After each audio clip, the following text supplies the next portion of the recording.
विज्ञान में एक ऐसा आइडिया है जो हर चीज की बुनियाद है, और वो है परमाणु का आइडिया। लेकिन ये आया कहाँ से? चलिए आज हजारों साल पुरानी इस दिलचस्प कहानी की तह तक चलते हैं। जरा सोचिए, हमारे चारों तरफ जो कुछ भी है, ये कुर्सी, ये पानी, यहाँ तक कि हम खुद, आखिर ये सब बना किस चीज से है? ये वो सवाल है जिसने हजारों सालों से इंसानों को हैरान परेशान किया है। हमारी आज की खोज इन 5 जरूरी पड़ावों से गुजरेगी। हम देखेंगे कि कैसे ये आइडिया प्राचीन फिलॉसफी से शुरू होकर मॉडर्न साइंस की दहलीज तक पहुंचा। तो हमारी कहानी शुरू होती है बहुत बहुत पहले, प्राचीन दुनिया में।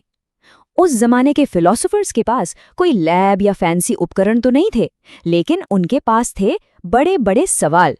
वो ये जानना चाहते थे कि किसी भी चीज का यानी पदार्थ का असली रूप क्या है। तो ये आइडिया सबसे पहले आया कहाँ से?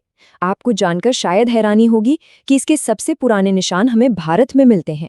इनसे मिलिए, ये है महर्षि कणाद। आज से करीब 2500 साल पहले उन्होंने एक ऐसा जबरदस्त आइडिया सामने रखा जिसने मैटर को देखने का नजरिया ही बदल दिया। कणाद की सोच की शुरुआत हुई पदार्थ से। आसान भाषा में कहें तो पदार्थ मतलब कोई भी चीज जिसे हम अपनी इंद्रियों से, मतलब देख, छू या महसूस कर सकते हैं। उन्होंने एक कमाल का थॉट एक्सपेरिमेंट किया।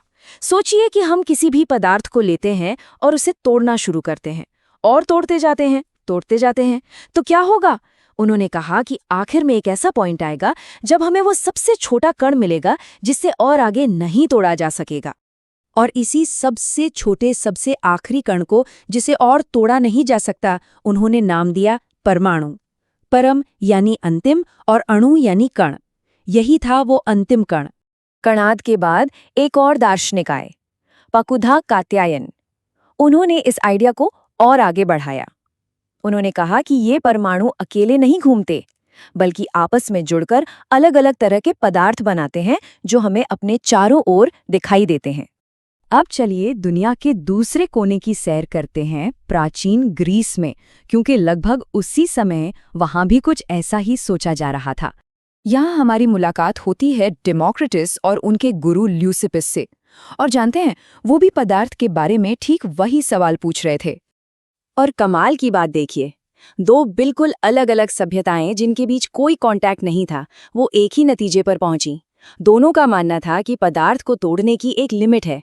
भारत में उसे परमाणु कहा गया, तो ग्रीस में उसे एटम कहा गया।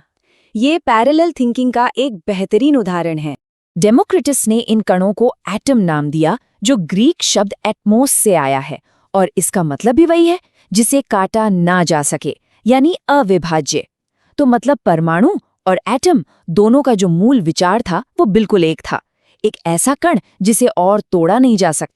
लेकिन यहाँ कहानी में एक बड़ा ट्विस्ट है।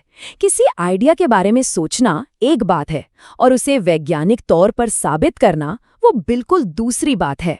परमाणु और एटम के आइडिया के जन्म लेने से लेकर उसे साबित करने की कोशिशों तक बीच में 2000 साल से भी ज्यादा का वक्त गुजर गया। सोचिए, 2000 साल तक ये सिर्फ एक फिलॉसफी बनकर रह गया। पर ऐसा क्यों हुआ? इतना लंबा इंतजार क्यों करना पड़ा? वजह सीधी सी थी, उस जमाने में इन आइडियाज को टेस्ट करने के लिए कोई एक्सपेरिमेंटल तरीके ही नहीं थे। ये सब कुछ सोच और तर्क पर आधारित था, एक्सपेरिमेंट्स पर नहीं। तो चलिए अब टाइम में थोड़ा आगे बढ़ते हैं और देखते हैं कि कैसे ये दार्शनिक विचार एक पूरी की पूरी साइंटिफिक क्रांति की वजह बन गया। 18वीं सदी के अंत तक माहौल बदलने लगा। अब साइंटिस्ट्स एलिमेंट्स यानी तत्वों और कंपाउंड्स यानी यौगिकों के बीच का फर्क समझने लगे थे। उनकी दिलचस्पी इस बात में बढ़ गई थी कि आखिर ये एलिमेंट्स आपस में जुड़ते कैसे और क्यों हैं। और इस नई समझ को लीड करने वाले इंसान थे एंटोनी एल लेवोसियर। इन्हें अक्सर मॉडर्न केमिस्ट्री का जनक भी कहा जाता है, क्योंकि इन्होंने ही एक्सपेरिमेंट्स पर जोर देना शुरू किया। लेवोसियर ने फिलॉसफी को साइंस में बदलने के लिए केमिकल कॉम्बिनेशन के 2 बहुत ही जरूरी नियम दिए, और इन्हीं नियमों ने आगे का पूरा रास्ता तैयार किया। तो सवाल ये है कि वो कौन से 2 नियम थे जो लेवोसियर ने खोजे? वो कौन से लॉज थे जिन्होंने एक प्राचीन विचार को साइंटिफिक सच्चाई बनाने की नींव रखी?